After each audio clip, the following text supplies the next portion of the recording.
Well, back home, we had the federal budget this week, and it looks like the date of the election will be called over the upcoming week, but we are already very much on the election trail. And for that, we have our regular chat. Member for Kingsford Smith, Labor's Matt Thistlethwaite, and from the government, it is the member for Mackellar, Jason Falinski. Good morning to you both, gentlemen. I do have some horse tips for you later. We will start on... We'll treat it cautiously, okay? Yeah. Oh, no, you should have taken the last two. They were both one. Yeah. Aged care. Anthony Albanese, the leader of your party, has come out and said that you guys are going to fix it all up. Wages are going to go up. But then he's been questioned on how that's going to be funded, and well, he hasn't been able to tell us, really. Well, we'll fund it by growing the economy.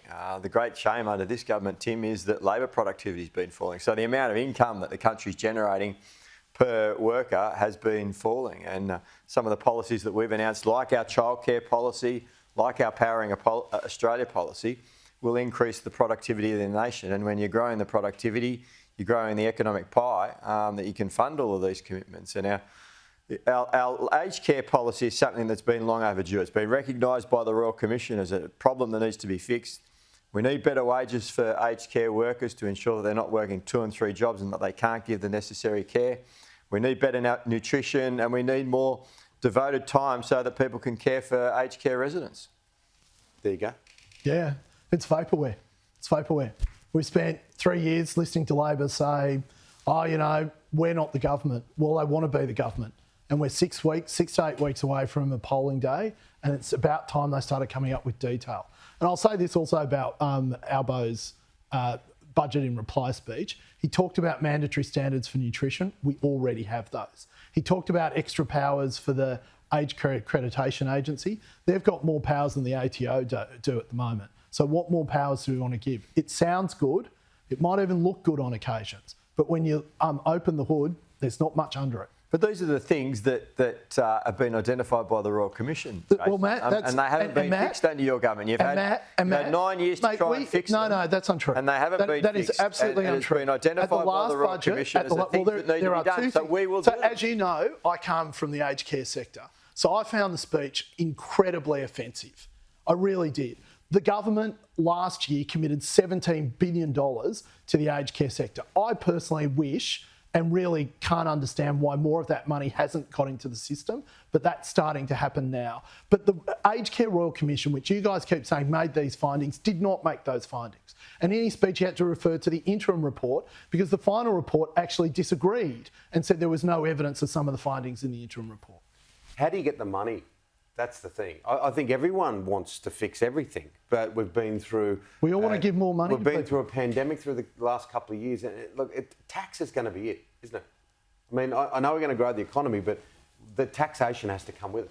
Well, we're not proposing, to tax the way that we were proposing at the last election. We've dumped our negative gearing policy. We've dumped our capital gains tax increases, and we're looking to grow the economy. And all of our budget policies will be properly costed and funded before the election is announced. But what do you think of the budget? The government's in... Well, I think that the budget didn't deal with the problems that the nation has, the long-term problems that the nation has. This was a political fix to get the government through the election, but it doesn't deal with that crisis in aged care. It doesn't deal with the problem that we've had with a lack of action on climate change. It doesn't deal with labour productivity and the falling investment that we've had in Australia. That's the reason why the economy has been in the doldrums for the last decade. We haven't been dealing with those issues. And Labor's got a plan, a longer-term plan to fix those issues. This plan? I mean, it's been 3 years. We're 8 weeks out from the election. I'll tell you. I'm regretting asking now.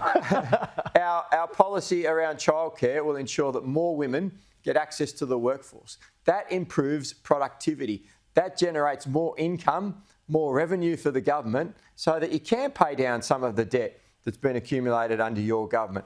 It's all about growing the economic pie and making sure that we've got more income to pay for these commitments and to grow the economy. As we sit here in a warm, comfortable studio, there's people in Lismore that have been through the most atrocious time, the most woeful time of their lives. Everything's been turned upside down. How, as government and politicians, do we fix that? Well, the answer is it's a community response. And I think I disagree, obviously, with Matt about the budget. The budget has billions of dollars to deal with net zero because climate change is a slogan. Net zero is a solution. But what about the floods? And the flood, well, look, mate, first of all, when we rebuild, we build in areas where when they're up, we know we're going to have more floods. We know we're going to have more bushfires. We rebuild in a way that the nation's more resilient and more adapted to these natural disasters. That's step one.